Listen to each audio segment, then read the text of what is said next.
बचत, बढ़त और राहत।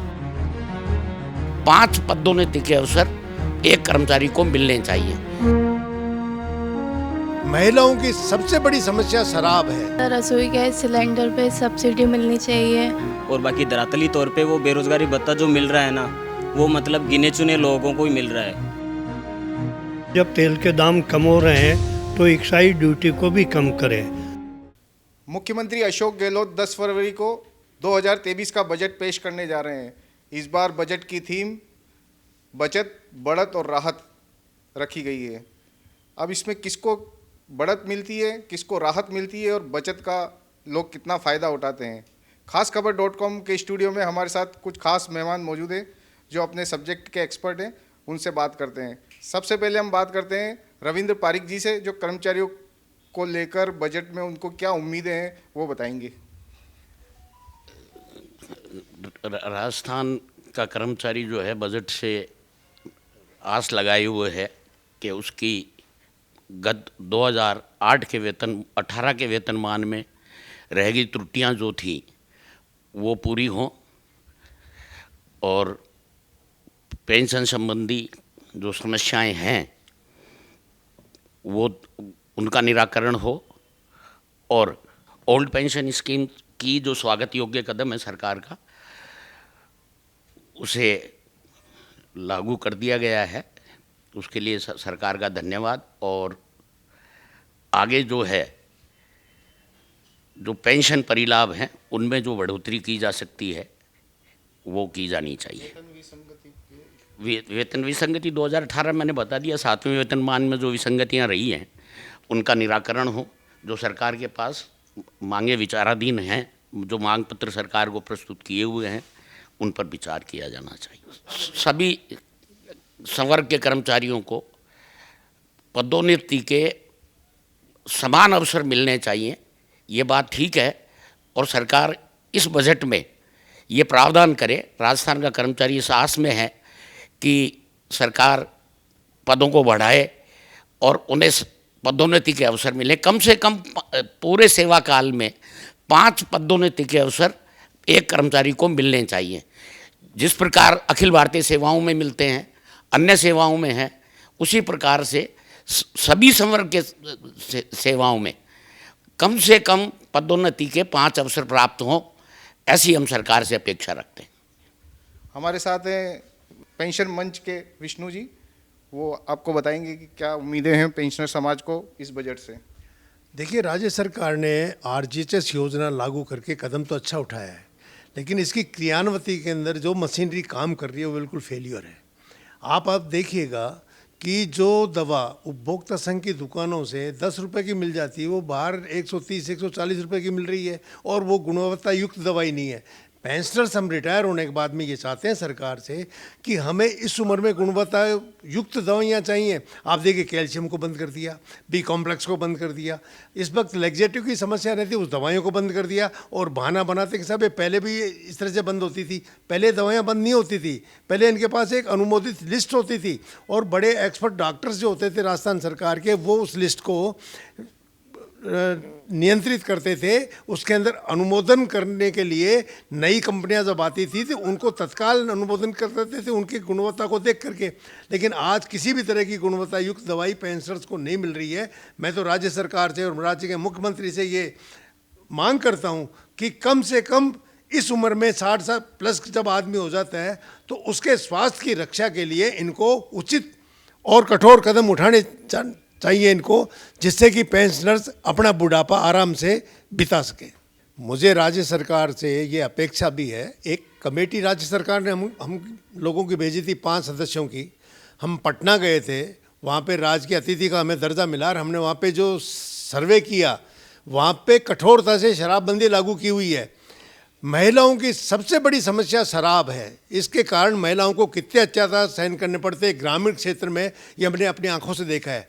मैं राज्य सरकार से, राज्य के मुख्यमंत्री से, जो कि अपने आप को गांधीवादी मुख्यमंत्री कहते हैं, उनसे अपेक्षा करता हूं कि राज्य को पूर्ण शराब मुक्त और नशा मुक्त राज्य घोषित किया जावे।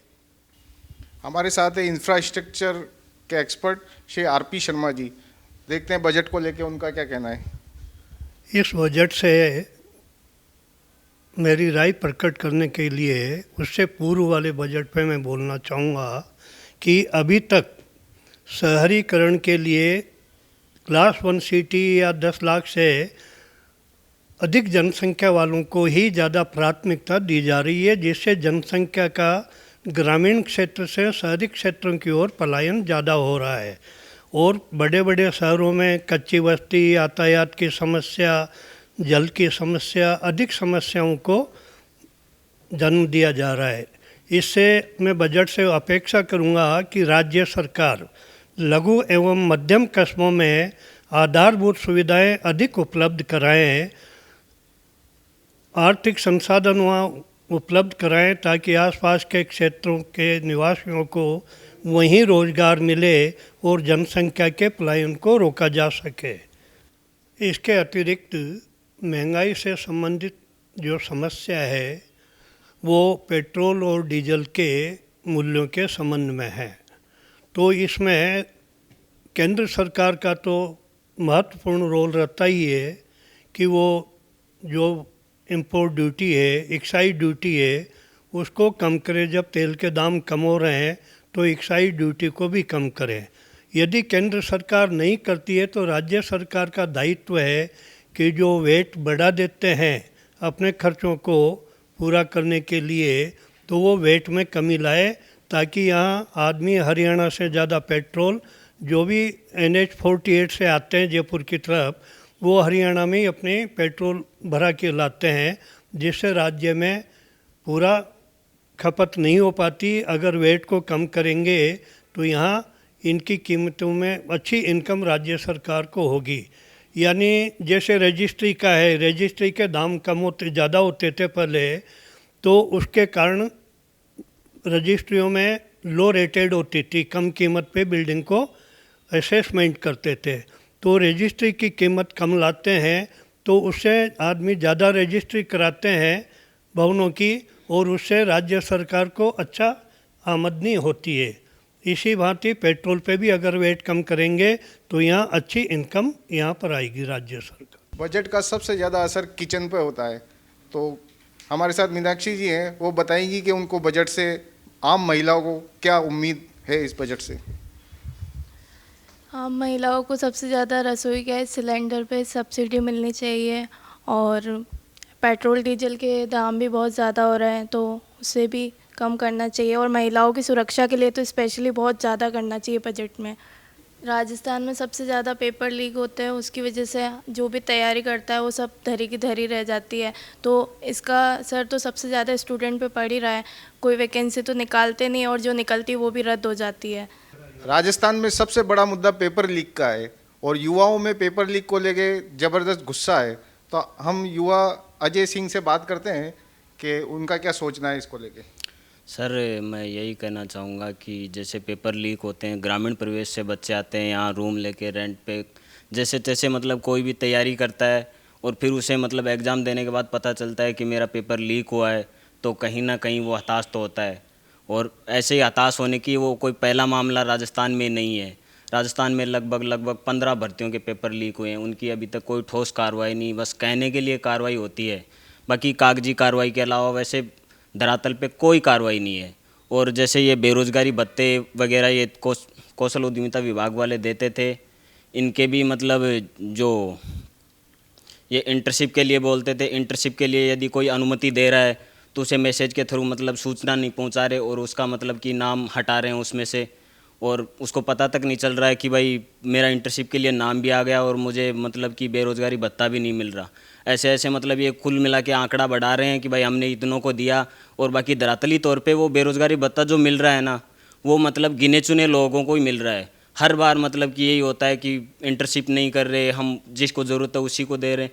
अरे भाई जिसको ज़रूरत है उन्होंने इंटर्नशिप के लिए आपको अनुमति दी है तो उसको मैसेज के थ्रू कैसे भी आप उसको सूचित करो, उसको सूचित नहीं करते, आप उसका नाम हटाते हैं और फिर जैसे ही बेरोज़गारी कार्यालय में लोग चक्कर काटते हैं वहाँ फॉर्म भरवा लेते हैं। उसके अलावा भी उन फॉर्मों की कोई कार्रवाई नहीं होती। मैंने खुद सीकर बेरोज़गार कार्यालय के अंदर 3 बार फॉर्म भर चुका हूँ उसको दोबारा से रीओपन करवाने के लिए, लेकिन अभी तक कोई कार्रवाई नहीं होती। मुख्यमंत्री अशोक गहलोत 10 फरवरी को जो बजट पेश करने वाले हैं, आपने सुना लोगों को क्या उम्मीदें हैं उनसे। मुख्यमंत्री अशोक गहलोत केंद्रीय बजट पर अपनी प्रतिक्रिया दे चुके हैं कि वो अखबार की हेडलाइन और जुमलों वाला बजट है। 10 फरवरी को मालूम पड़ेगा कि मुख्यमंत्री अशोक गहलोत का बजट अखबार की हेडलाइन बनाने वाला है या जुमलों वाला। खास खबर .com के लिए सैयद हबीब, जयपुर।